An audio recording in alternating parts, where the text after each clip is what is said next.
اللہ تبارک و تعالیٰ کا بےحد احسان اور اس کا کرم ہے کہ اللہ تبارک و تعالیٰ نے ہم لوگوں کو ایمان کی دولت سے مرحمت فرمایا۔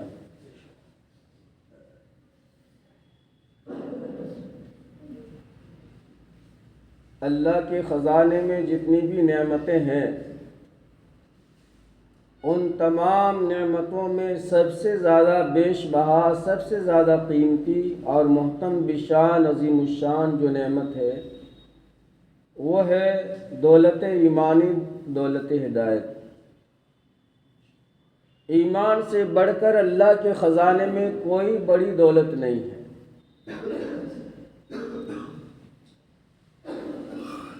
مگر ایمان کی قیمت جو ہے دنیا کے منڈی میں نہیں لگ سکتی ہے، اس لیے کہ اس کی قیمت بہت اونچی ہے اور بہت بڑی ہے۔ یہ میدان حشر میں جب قیامت برپا ہوگی اور سارے کائنات انسانی جمع ہوں گے، وہاں پر اس کی قیمت کا پتہ لگے گا۔ میرے آقا صلی اللہ علیہ وسلم نے ارشاد فرمایا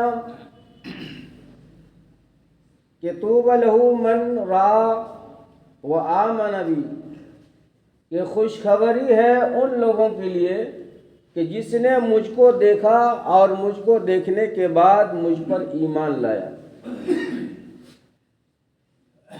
اس کیٹیگری میں ہم لوگ نہیں آتے ہیں۔ اس کیٹیگری میں جو ہے کون لوگ آتے ہیں؟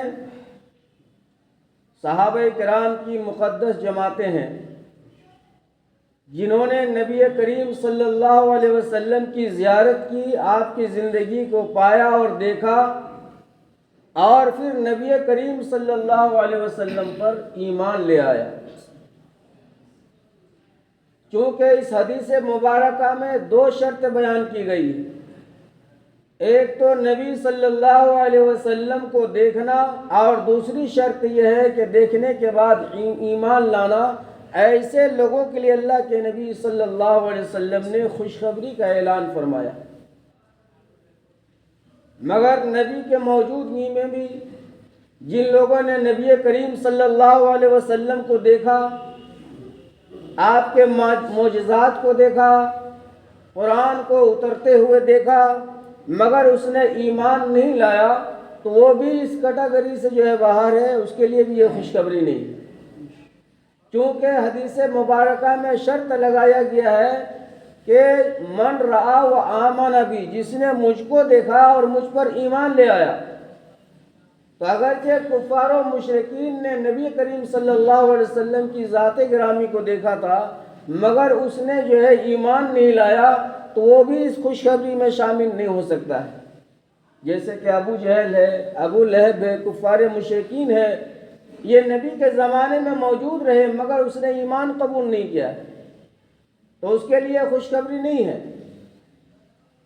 اب ظاہر سی بات ہے کہ ہم لوگوں نے بھی جو ہے نبی کریم صلی اللہ علیہ وسلم کو نہیں دیکھا، مگر اللہ کا کرم ہے، فضل احسان ہے کہ ہم سب اللہ اور اللہ کے رسول پر ایمان رکھتے ہیں، تو ہمارے لیے کیا خوشخبری ہونی چاہیے؟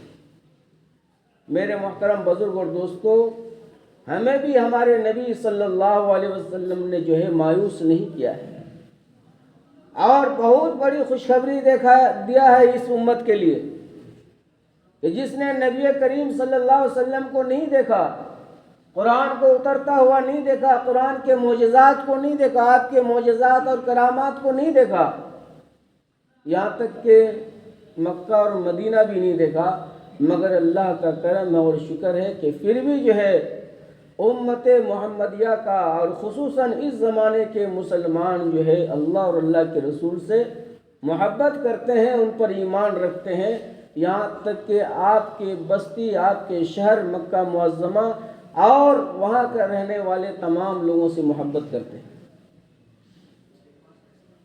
تو آپ سوچتے ہوں گے کہ چلو ان حضرات کے لیے تو خوشخبری ہے کہ طوبی لہ من رأى وآمن بی، کہ جس نے مجھ کو دیکھا اور دیکھنے کے بعد مجھ پر ایمان لایا، تو اس کے لیے خوشخبری ہے۔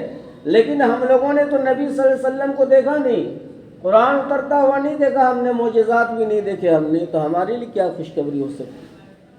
مشکات شریف کی حدیث ہے، اور مسند احمد نے بھی اس کو نقل کیا اس حدیث مبارکہ کو۔ اللہ کے رسول صلی اللہ علیہ وسلم نے ارشاد فرمایا کہ طوبی 7 مرات من لم یرا وآمن بی، 7 مرتبہ خوشخبری فرمایا ایسے لوگوں کے لیے کہ جس نے نبی کریم صلی اللہ علیہ وسلم کو نہیں دیکھا اس کے باوجود ایمان لایا۔ 7 مرتبہ خوشخبری فرمایا ایسے لوگوں کو۔ طوبی من لم یرا، طوبی 7 مرتبہ ارشاد فرمایا، حدیث پاک میں یہ حدیث موجود ہے۔ لیکن ایمان کیا چیز ہے، اس کی قیمت کا پتہ دنیا میں نہیں لگ سکتا ہے۔ اس کی قیمت کا اندازہ اور اہمیت میدان حشر میں پتہ چلے گا، جب وہاں حساب و کتاب ہوگا تو کافر لوگ کہیں گے ربما یود الذین کفروا لو مسلمین۔ یہ 14 پارہ کی شروع والی آیت، کاش کہ ہم بھی مسلمان ہو جاتے۔ جب کامیاب مسلمان کو، ایمان والے کو کامیاب ہوتے ہوئے دیکھے گا کافر کہ ایمان کی بدولت یہ جنت کے اندر جا رہا ہے، تو وہ تمنا کرے گا، آرزو کرے گا کہ لو کانوا مسلمین، کاش ہم بھی مسلمان ہو جاتے تو کتنی اچھی بات ہے۔ میرے محترم بزرگ اور دوستو، اس کی قیمت کا اندازہ آخرت کے منڈی میں لگے گی، جب گنہگار کو، مجرموں کو، کافروں کو جہنم جانے کا حکم ہو جائے گا، اللہ کی عدالت لگے گی، وکالت ہمارے نبی صلی اللہ علیہ وسلم فرمائیں گے، میدان حشر قائم ہوگا اور فیصلہ کمپلیٹ ہو جائے گا۔ اللہ تبارک و تعالیٰ جب مجرموں کو، گنہگاروں کو جہنم کے اندر جانے کا حکم فرما دیں گے، کافروں کو حکم فرما دیں گے ہمیشہ ہمیشہ کے لیے، تو وہ کافر کہیں گے کہ اے پروردگار، آپ ہمیں جہنم کی آگ سے بچا لیجئے، کیونکہ کافر کے پاس تو یہ قیمتی نعمت ہوگی نہیں، ایمان کی دولت تو اس کے پاس ہے نہیں۔ یہ اللہ تبارک و تعالیٰ نے بغیر مانگے ہم پر یہ کرم کیا ہے کہ ایمان کی دولت ہمیں مرحمت فرمائی۔ جو اللہ کے خزانے میں سب سے قیمت اور سب سے بڑی دولت ہے، وہ اللہ نے بغیر مانگے ہم سب کو عطا فرما دیا ہے۔ آج یہی وجہ ہے نا کہ پوری دنیا جو ہے ایمان والے کو پیچھے پڑا ہوا ہے۔ یہ لٹیرا جو گھوم رہا ہے، یہ کس وجہ سے اسلام کو اور مسلمانوں کو مٹانے کی کوشش کر رہا ہے؟ صرف اس وجہ سے کہ یہ انمول تحفہ اس کے پاس ہے، یہ قیمتی چیز جو ایمان ہے نا، اسی وجہ سے یہ پیچھے ہمارا اور آپ کا پڑا ہوا ہے۔ یہ نعمت آپ دے دیجئے اس کو، پھر دیکھیے دنیا میں وہ آپ کو خوشحال بنا دے گا، دولت کا بھرمار کر دے گا، آپ کا پیچھا چھوڑ دے گا، چین سکون کی زندگی آپ کو وہ دے دے گا۔ آج اسی قیمتی ایمان کی وجہ سے جو ہے مسلمان ستایا جا رہا ہے اور پریشان حال ہے، کیونکہ یہ سب سے بڑی اور قیمتی اللہ کے خزانے کی یہ نعمت ہے، اور وہ نعمت ہم مسلمانوں کو اللہ تبارک و تعالیٰ نے دے رکھی ہے۔ اس لیے چور کہاں گھستا ہے؟ غریب کے یہاں نہیں گھسے گا۔ ڈاکو جو ڈاکہ زنی کرتا ہے، غریب کے یہاں نہیں کرتا، وہاں کیا ملنے والا ہے؟ روز مرہ کا مزدور ہے، 150 کمانے والا، اس کے یہاں ٹائم برباد کر کے وہ کیا کرے گا؟ کسی پیسے والے کے یہاں، امیر کبیر کے یہاں جو ہے ڈاکہ ڈالتا ہے، چوری کرتا ہے، تاکہ موٹی دولت، موٹا رقم ہمارے جو ہے ہاتھ آ جائے۔ تو کافروں کو جب جہنم میں جانے کا حکم ہو جائے گا اللہ کی طرف سے، تو وہ تو ایمان والا ہوگا نہیں، اور جو ایمان والا گنہگار اور مجرم ہوگا، خطا کار گنہگار، ان کی تو واپسی گارنٹی ہے، 10 سال بعد ہو، 20 سال بعد ہو، 50 100 سال بعد ہو، لیکن ایمان کی بدولت اسے جنت نصیب ہوگی۔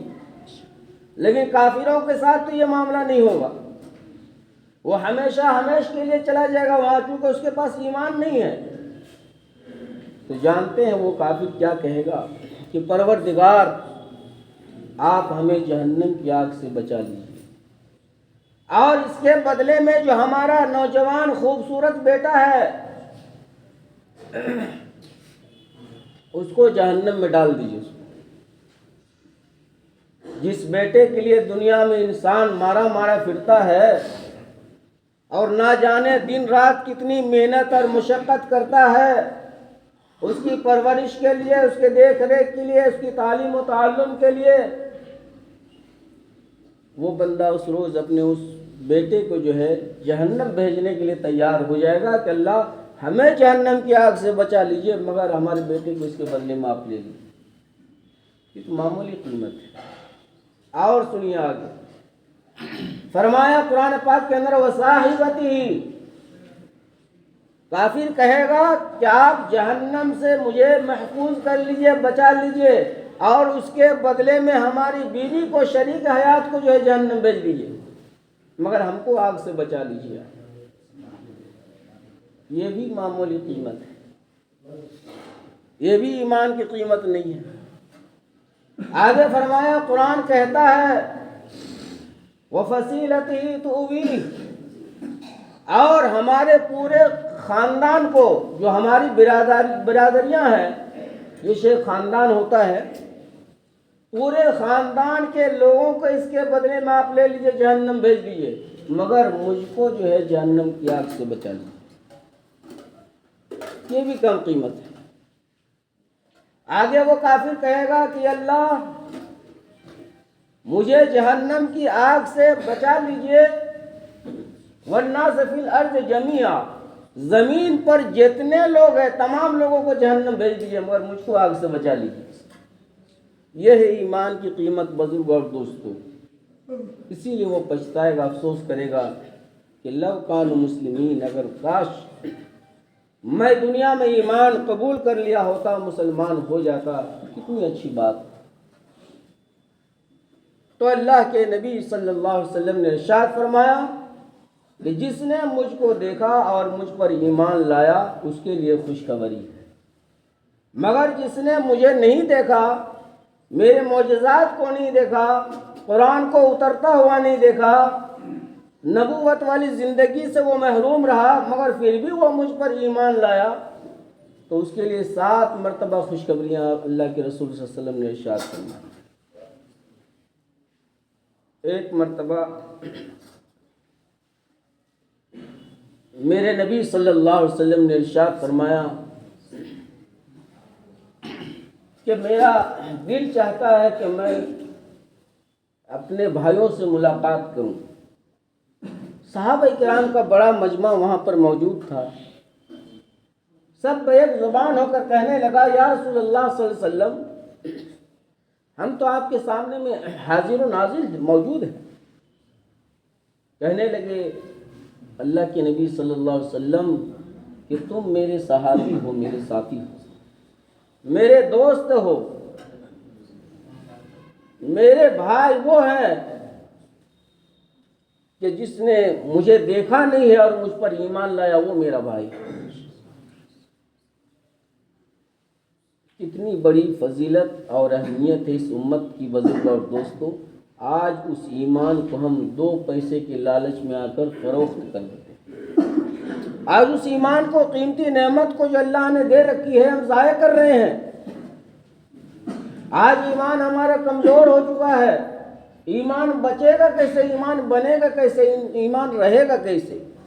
علماء لکھتے ہیں کہ اگر ایمان کی حفاظت کرنا ہے، ایمان کو موت تک باقی رکھنا ہے، ایمان کو اگر بچانا ہے، ایمان پر اگر خاتمہ چاہتے ہو، تو 3 کام کرنا تمہارے لیے بہت ضروری ہے، ورنہ کوئی گارنٹی نہیں ہے کہ تمہارا خاتمہ ایمان پر ہوگا یا بغیر ایمان کے ہوگا، اس کی کوئی گارنٹی نہیں ہے۔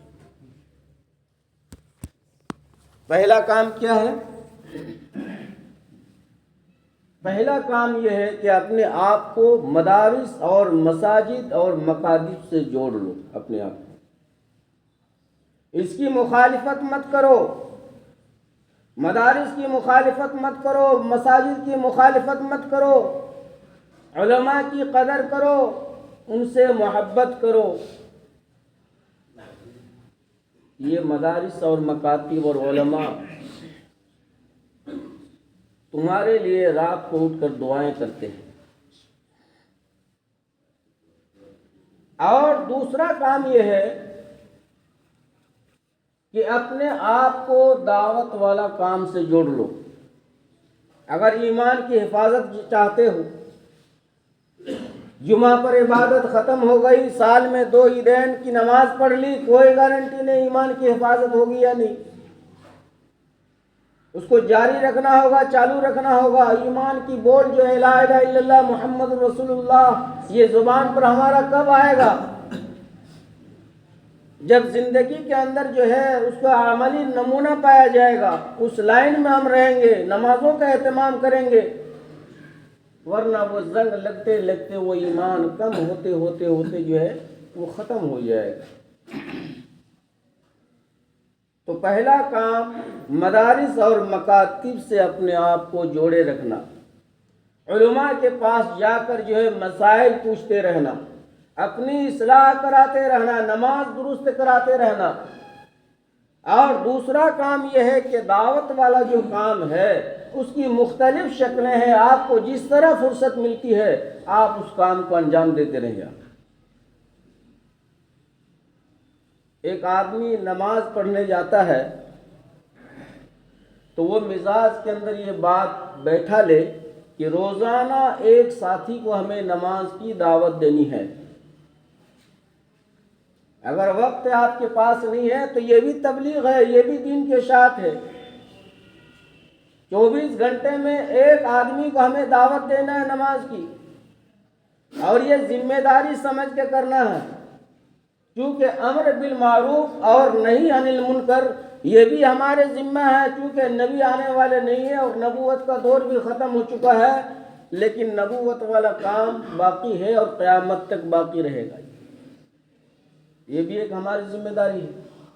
یا ایھا الذین آمنوا قوا انفسکم واہلیکم نارا، اے ایمان والو تم اپنے آپ کو بچاؤ اور اپنے اہل و عیال کو بھی بچاؤ، اپنے گھر والوں کو بھی تبلیغ کریں، نماز کا حکم دیں، ساتھیوں کو سمجھائیں۔ اور بڑے فرماتے ہیں کہ تیسرا کام یہ ہے کہ جو اللہ والے ہوتے ہیں، جو خانقاہ میں رہتے ہیں، ان سے اپنی نسبت پیدا کرو، ان کے پاس آنا جانا کرو، مسئلہ مسائل پوچھا کرو، ایمان کو ٹٹولتے رہا کرو۔ صرف نام کا جو مسلمان بن گئے کہ میرا باپ مسلمان تھا تو میں بھی مسلمان ہوں، میرا دادا مسلمان تھا تو میں بھی مسلمان ہوں، ایمان بچے گا اس کی کوئی گارنٹی نہیں ہے، کیونکہ ہمارے پیچھے ایک بڑا دشمن لگا ہوا ہے۔ اور اللہ نے فرمایا یا ایھا الذین آمنوا لا تتبعوا خطوات الشیطان انہ لکم عدو مبین، اس کی اتباع مت کرو، وہ تمہارا کھلا ہوا دشمن ہے۔ شیطان نہیں چاہے گا کہ ایک بندہ مومن ایمان کے ساتھ صحیح سلامت دنیا سے چلا جائے۔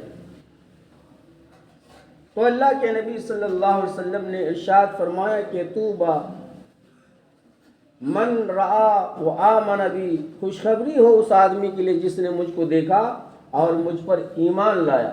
مگر اس زمانے میں جس نے نبی کو تو دیکھا مگر ایمان نہیں لایا تو اس کے لیے خوشخبری نہیں۔ بہت سارے کفار مشرکین، خود آپ صلی اللہ علیہ وسلم کے گھرانے کے اندر بڑے بڑے جو ہے سردار موجود تھے، ابو جہل، ابو لہب، یہ آپ کے چچا تھے، آپ کے چوراہی میں بیٹھا ہوا ابو جہل اپنے لو لشکر کے ساتھ، ساتھیوں کے ساتھ،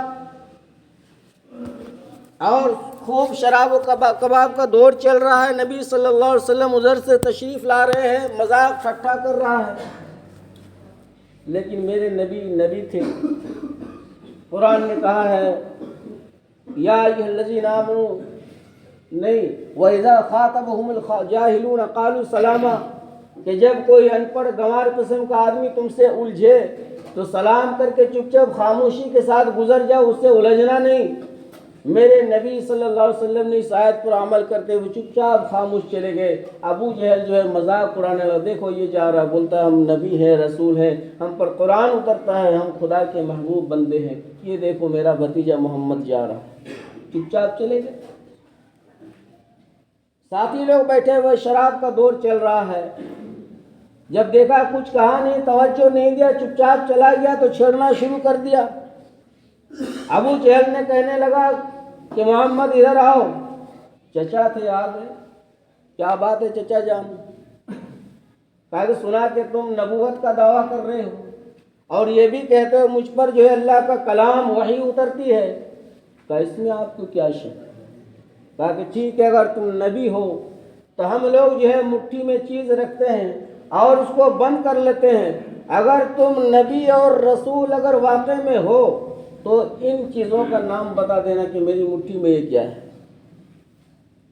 میرے نبی نے فرمایا کہ چچا یہ تو کوئی مشکل کام نہیں ہے، تعجب خیز بات نہیں ہے، اگر مٹھی میں جو چیز آپ بند کریں گے اگر وہ بتا دے کہ میں کون ہوں تو اس سے زیادہ بہتر ہوگا۔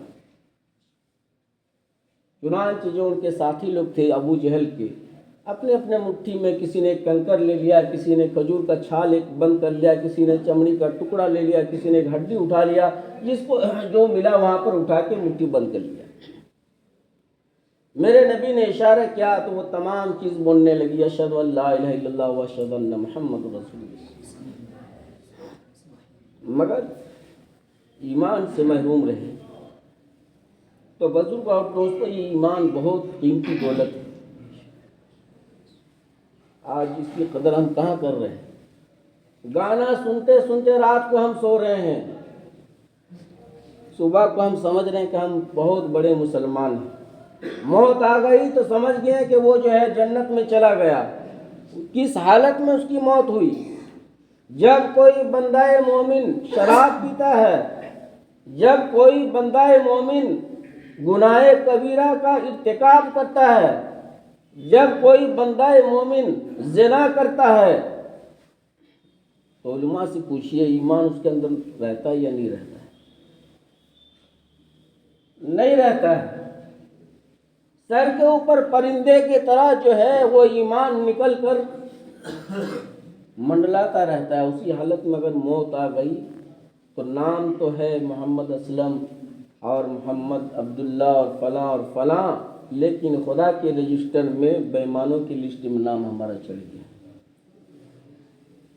تو ایمان بہت بڑی اور قیمتی چیز، ہم اس کی حفاظت کریں بزرگ اور دوست، اور یہی وجہ ہے کہ آج پوری دنیا ہمارے پیچھے پڑی ہوئی ہے، اسی قیمتی اور انمول ہیرا کو چھیننے کے لیے، لوٹنے کے لیے پڑا ہوا ہے، چاہے وہ یہودی ہو، عیسائی ہو، غیر مسلم ہو، پوری کائنات کی انسان پیچھے پڑا ہوا مسلمان کے پیچھے، اور مسلمان ہے کہ 2 روپے میں اپنے ایمان کو بیچ دے رہا ہے، جھوٹ بولنا اس کا شیوا بن چکا ہے، حرام خوری عام ہو چکا ہے، بڑے چھوٹے کی تمیز نہیں ہے، فحاشی اور گناہگاری عام ہو چکا ہے۔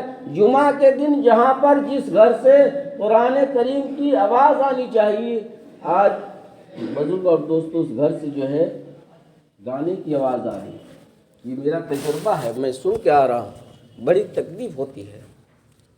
تو میرے محترم بزرگ اور دوستو، یہ قیمتی نعمت ہے ایمان، اگر ایمان بچا کر لے جائیں گے تو جنت نصیب ہوگا، اور اگر ایمان کی دولت شیطان نے چھین لیا، یہیں پر برباد اور تباہ ہو گیا، تو جہنم ہماری مقدر بن جائے گا۔ اس لیے اللہ تبارک و تعالیٰ نے فرمایا کہ اے ایمان والو، یا ایھا الذین آمنوا آمنو، اے ایمان والو ایمان لاؤ۔ بار بار بولنے کی کیا، ایمان والے ہی کو بولا جا رہا ہے کہ ایمان لے کے آؤ، غیر کو نہیں بولا جا رہا ہے۔ یا ایھا الناس نہیں بول رہا ہے، اے لوگو، اے ایمان والو ایمان لاؤ۔ کیا بات ہے؟ وہ ایمان ہمارے پاس نہیں ہے جو ایمان اللہ کو مطالبہ ہے، پسند ہے، مقبول ہے، وہ ایمان ہمارے پاس نہیں ہے، لہٰذا ایمان کو مضبوط کرنے کی ضرورت ہے۔ اللہ تبارک و تعالیٰ ان تمام باتوں پر ہم سب کو عمل کی توفیق عطا فرمائے۔ اور ایک ضروری مسئلہ، نماز جو ہم لوگ پڑھتے ہیں اس کے اندر ہم لوگ سورہ فاتحہ کے بعد ایک سورت ملاتے ہیں۔ قرآن کی ترتیب کیا ہے؟ قرآن کو ترتیب وار پڑھنا یہ سنت ہے، جیسے کہ قرآن پہلا پارہ، اس کے بعد آتا ہے دوسرا پارہ، اس کے بعد آتا ہے تیسرا، اس کے بعد 30 پارہ، یہ ترتیب ہے۔ اگر ادھر سے ہم چلیں گے 30، 29، 28، 27، 26 تو یہ الٹا اس کو کہا جاتا ہے۔ تو اگر کوئی شخص نماز کے اندر سورت پڑھتا ہے، میں آپ کو مختصر میں سمجھا رہا ہوں، اس لیے کہ اکثر و بیشتر جو ہمارے عام نمازی لوگ ہیں وہ چھوٹی چھوٹی سورتیں یاد رکھتے ہیں، یاد ہے ان کو، جیسے کہ الم ترا سے لے کے ناس تک، اس کو سمجھیے آپ۔ اسی کو پورے قرآن میں آپ فٹ کر لیجیے گا۔ تو ترتیب وار پڑھنا یہ سنت ہے نماز کے اندر۔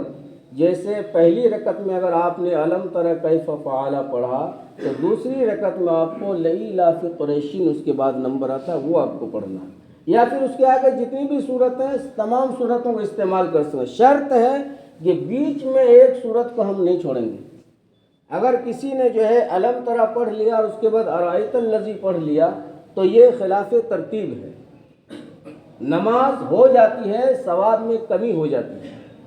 لہٰذا یاد رکھیے گا کہ چھوٹی صورتیں اگر ہیں تو بیچ میں ایک صورت کو ہم نہیں چھوڑیں گے، دو صورتیں ہم کو چھوڑ کر جو ہے انا اعطینٰ پڑھنا ہے۔ یہ ایک پہلا مسئلہ ہوا۔ دوسری بات یہ ہے کہ اگر کسی نے نماز کے پہلے ہی رکعت میں قل اعوذ برب الناس پڑھ دیا، جو لاسٹ صورت ہے، قرآن ختم ہو جاتا ہے وہیں پر، تو اب وہ کیا کرے؟ تو بعض لوگ یہ کرتے ہیں کہ پھر وہ پیچھے کی صورتیں پڑھ لیتے ہیں، قل اعوذ برب الفلق، قل هو اللہ، تبت یدا اذا جاء، کچھ بھی پڑھ لیتے ہیں، کہیں سے بھی پڑھ لیتے ہیں۔ علماء نے لکھا ہے کہ اس میں جو ہے اس طرح کرنا مکروہ ہے، یہ خلاف ترتیب ہے۔ مسئلہ یہ لکھا ہے کہ اگر کسی نے بائی چانس پہلی ہی رکعت میں قل اعوذ برب الناس پڑھ دیا ہے تو اس کو چاہیے کہ دوسری رکعت ہی میں بھی جو ہے اسی صورت کو وہ دہرا لے، یعنی دونوں رکعتوں میں قل اعوذ برب الناس اس کو پڑھنا چاہیے، پیچھے طرف نہیں لوٹنا چاہیے۔ تو پہلی چیز کہ چھوٹی صورتیں جب ہم پڑھیں گے تو بیچ میں وقفہ ایک صورت کا نہ کریں بلکہ دو صورتیں چھوڑ دیں، اور اگر خدا نخواستہ اگر پہلی ہی رکعت میں قل اعوذ برب الناس ہم نے پڑھ دیا تو دوسری رکعت میں اسی صورت کو جو ہے دہرا لیں۔ اللہ پاک ہمیں کی توفیق عطا فرمائے۔